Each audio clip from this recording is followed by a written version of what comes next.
In a small town, you know everyone in your neighborhood. I mean, you know everyone that comes and goings and everything because you see them. And I used to see this boy, and he looked like, to me, like a football hero, kind of the Tab Hunter of the school, you know.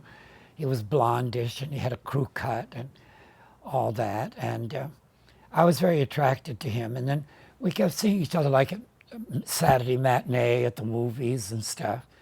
And he was a couple of years older. And I know eventually we began to talk.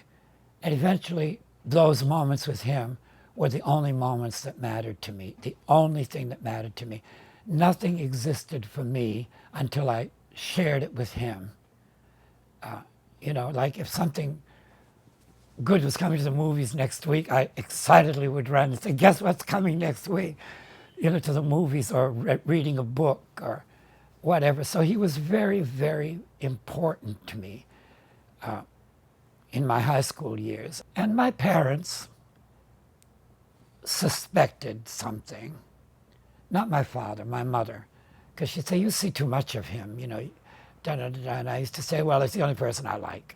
Being a little older, he was a couple of years older and a couple of grades ahead, he got drafted, because that existed then, and left town.